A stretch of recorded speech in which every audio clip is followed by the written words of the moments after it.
If I knew these 7 tips as a beginner in rendering, I would create realistic renders so much faster and easier no matter what type of software I use. So watch until the end because tip number 7 fixes one of the mistakes that I see beginners make most often. As a beginner, you have no idea where to start your rendering process. You might jump between lighting, materials, and composition without a clear order. Instead, you need your rendering process to not be destructive. That way you save time by not working on errors that will not appear in the final render.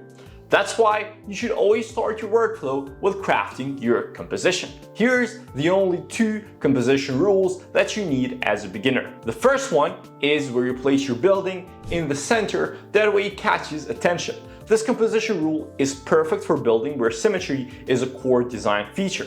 However, this can feel static if overused, and this is called the centering rule. The other one, which you should keep in mind, is where you divide the frame into 9 equal parts, placing your building along the lines or in the intersections. This is ideal for balancing the building with its environment in both exteriors and interiors, and it is called the rule of thirds. That's all you need for composition as of now.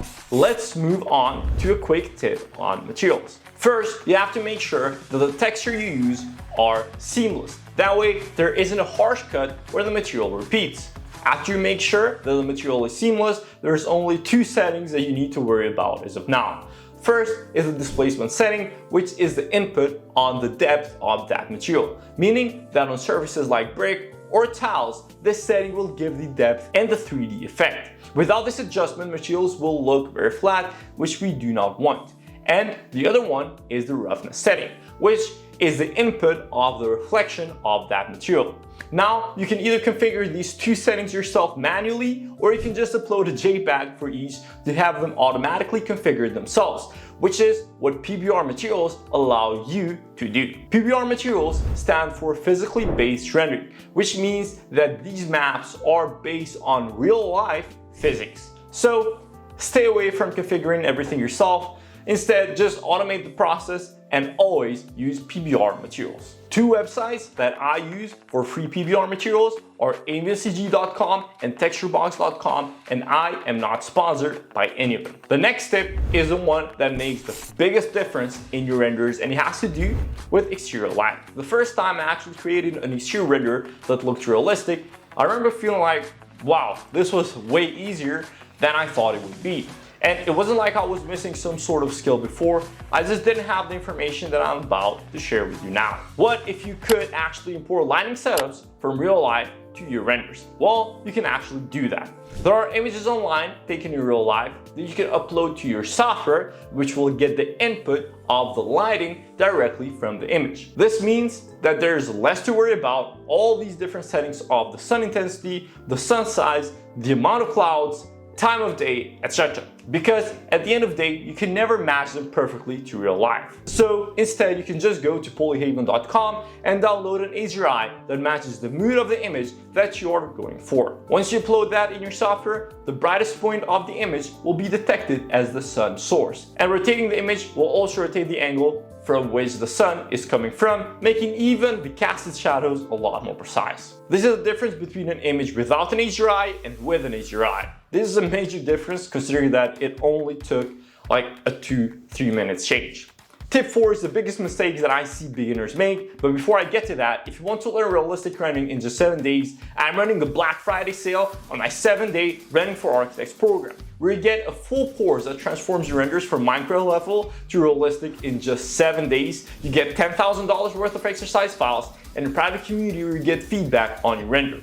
If this sounds like something that you want to do, click the first link in the description before the offer runs out. When I downloaded the first rendering software in my computer, I was excited to see all the different assets that it offered. So I basically was spamming all of these different objects in my scene. And that is when I thought that the more assets that I use, the more full of life the render will look. But I was completely wrong.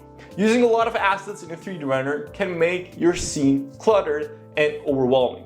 Instead, leave room for the design to breathe and don't take attention away from what matters most, which is the architecture in the image itself. Here's an image that is overpopulated with assets and another one which is a lot more balanced. I would say limit the use of 3D assets to only what is necessary, as each one should have a purpose. For example, adding a human character can give a more precise feel or scale to the building, or adding a car in the road can add a sense of motion. For tip number 5, let me ask you a question. What do you think is the difference between these two renders? They might look similar in everything except in one aspect of the composition, which is the setting of the perspective. In architecture rendering, 90% of the time we want to use 2-point perspective.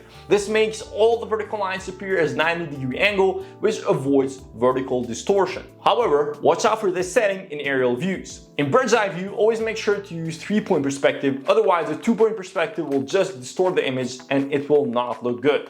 Here's the difference of the perspectives at an eye level angle, and here's the difference of both perspectives in a bird's eye view angle. Now it is time for a tip that uses a tool that has come out recently, which you should get advantage of as soon as possible. I found out about this myself only 6 months ago, and the great thing about it is that I tried it for the first time in my live stream, so you can see my live reaction. The render was exported live from Enscape, and this is the after. Oh my god, look at this. And if you don't have the same reaction for what I just showed you, I'll be disappointed. So here's the thing, at whatever point of your rendering process you feel like you have done everything that you know, then just hit render. Go to Krea.ai, since it is one of the free options, and upload your image. Basically, what this will do is that it will increase the quality and realism of your image with just one click and in only about 3 minutes. Here's some examples of my renders before and after using an AI enhancer.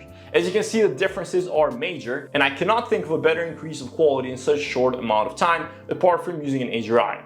Now, one thing that I would advise to go even further with this is to beware of the render not looking too much like it has an AI feel to it. To do that, you can open Photoshop, upload the original raw image without artificial intelligence, then another layer on top of it, and then upload the enhanced image with AI, and then you can just make it as a light and blend mode to tone down the level of enhancement and to keep the effect a lot more balanced. Final one is one of the mistakes that I see beginners make most often, because the first instinct when doing interior renders as a beginner is to let as much of the default sun to come in, that way the render is more lit up.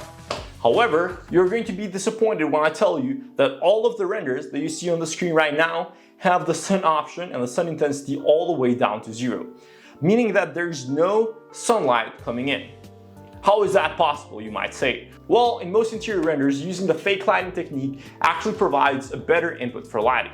The fake lighting technique is when you place an artificial light object right outside of the opening of your room and you direct it on the inside. This can either be a rectangular light or a group of spotlights. This will allow us to have a more balanced lighting and less harsh shadows than using the default sun.